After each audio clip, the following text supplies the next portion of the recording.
Hello everyone, कैसे हैं friends. आशा करते हैं कि आप लोग अच्छे होंगे। तो रेलवे ग्रुप डी में कुछ क्वालिफिकेशन को लेकर बदलाव हुए हैं। उस बदलाव में हम लोग देखने वाले हैं कि ये जो नोटिस आई हुई है, इस नोटिस में क्या क्या बातें कही गई है। बहुत सारे लोगों को मन में अलग अलग भ्रम चल रहा था। तो रेलवे मंत्रालय के द्वारा आप देख सकते हैं आया हुआ है नोटिस, और नोटिस में क्या बातें कही गई है उसको हम लोग देखने वाले हैं। और ये आप दो डेट दिखा दे, ये आप देख सकते हैं कि 3/2/2025 यानी आज ही के डेट में ये नोटिस आई हुई है। और आपको भी इस नोटिस को देखना होगा। तो आप लोग अगर जाएंगे आरआरबी रांची का ऑफिशियल वेबसाइट पे जाएंगे तो वहां पे आपको मिल जाएगा। तो आइए हम इसको देखने वाले हैं कि इस नोटिस में क्या क्या बातें कही गई हैं। तो देखिए, सबसे पहले अगर हम बात कर लेते हैं तो भारत सरकार रेल मंत्रालय रेलवे भर्ती बोर्ड आरआरबी के द्वारा ये नोटिस जारी की गई है। और इस नोटिस में कौन कौन सी बातें कही गई है उसको हम लोग देखने वाले हैं एक एक करके। तो देखिए, सबसे पहले रेलवे प्रतिष्ठानों में प्रशिक्षित कोर्स कंप्लीट एक्ट अप्रेंटिस यानी कि CCAA की आवेदन प्रक्रिया और पात्रता के संबंध में CN संख्या 08/2024 यानी कि आरआरबी जो ग्रुप डी के बारे में ये कही गई है कि आरआरबी ग्रुप डी के बारे में कुछ जो क्वालिफिकेशन बदलाव हुए उसी के बारे में कही गई है। और जिसका ऑनलाइन आवेदन आपको पता है 23 जनवरी से स्टार्ट हो गया के तहत आवेदन करने वाले उम्मीदवारों से कुछ संदर्भ प्राप्त हुए हैं। बहुत सारे लोग अलग अलग तरीके से डाउट को क्लियर करते हुए ये क्या किया गया, ये नोटिस जारी किया गया है। ऐसे उम्मीदवारों को ध्यान में निम्नलिखित बातें लाई जाती है। अब उसमें क्या क्या बातें कही गई है उसको हम लोग देखने वाले हैं। तो सबसे पहले एक नंबर पे हम लोग देखेंगे। तो एक नंबर पे क्या बात कही गई है तो इसको देखिए।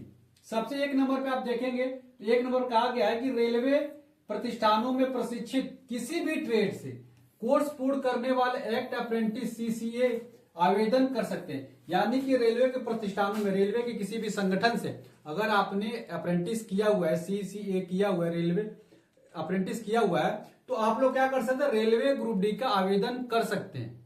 ठीक है, आवेदन कर सकते हैं, कोई भी इसमें दिक्कत नहीं है। इसमें साफ तौर पे लिख दिया है किसी भी ट्रेड से रहेंगे तो आप लोग आवेदन कर सकते हैं। इसमें ट्रेड की बात नहीं की गई है, केवल आप लोग रेलवे के किसी भी प्रतिष्ठानों से आप केवल अप्रेंटिस किए रहिए।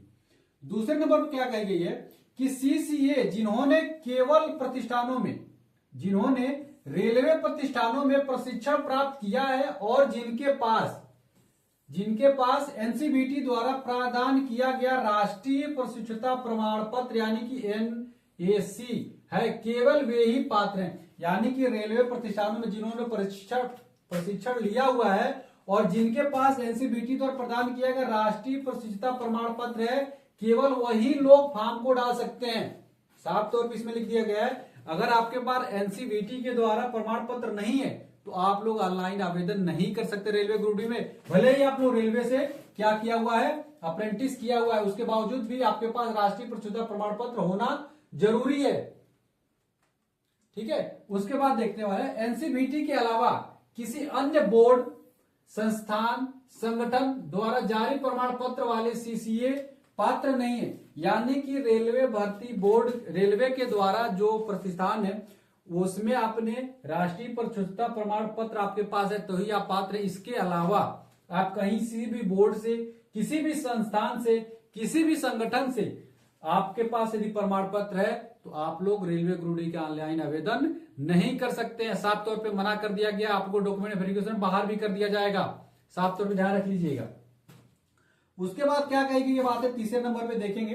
तो तीसरे नंबर पे कही गई है कि रेलवे, देखिए तीसरे नंबर पे मैं बता रहा हूं आपको, तीसरे नंबर पे कही गई है कि रेलवे प्रतिष्ठानों में प्रशिक्षित CCA जिन्होंने अपना प्रशिक्षण पूरा कर लिया है और जिनके पास NCVT द्वारा प्रदान किया गया राष्ट्रीय प्रशिक्षुता प्रमाण पत्र NAC है, उन्हें प्रशिक्षण की अवधि, प्रमाण पत्र का विवरण और अंक ऑनलाइन आवेदन में सावधानी पूर्वक भरने चाहिए।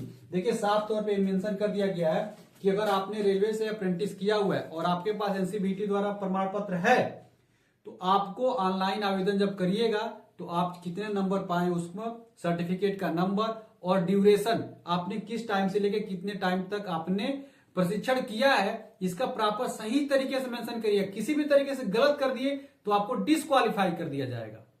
ठीक है, जिन अभ्यर्थियों ने ऑनलाइन आवेदन की अंतिम तिथि अर्थात 22 फरवरी 2025 से पहले NCVT की परीक्षा दी है लेकिन जिनका परिणाम घोषित नहीं हुआ है, उन्हें ऑनलाइन आवेदन में अंतिम परीक्षा की तिथि भरनी है। देखिए रेलवे की तरफ से बहुत बड़ी एक छूट दी गई है कि इसके पहले रेलवे किसी भी एग्जाम में जब तक रिजल्ट जारी नहीं हो जाता था तब तक रिजल्ट को मानता नहीं था कि आपने पास किया हुआ है। लेकिन जो अगर रेलवे से आपने अप्रेंटिस किया हुआ है और आपने एग्जाम दिया हुआ है तो उसका अंतिम तिथि भी भर देंगे ना, तो रेलवे उसको मान लेगी। यानी कि अंतिम तिथि आप भर दीजिएगा कब लास्ट टाइम आपने एग्जाम दिया हुआ है। और देखिए जो लोग रेलवे से अप्रेंटिस किए हुए एनसीबीसीटी और राष्ट्रीय प्रसूता प्रमाण पत्र है उनकी कटाव भी कम ही जाती है। मैं शुरू से बोलता हूं, अपनी वीडियो को देखा होगा तो मैं बोलता था आपकी 2/3 और 1/3 इस तरीके की कटाव जाती है। अब 2/3 क्या होती है कि कंप्यूटर पे जो टेस्ट होगा 100 नंबर का उसमें आप कितने नंबर लाते हैं, तो करीब करीब मान लेते हैं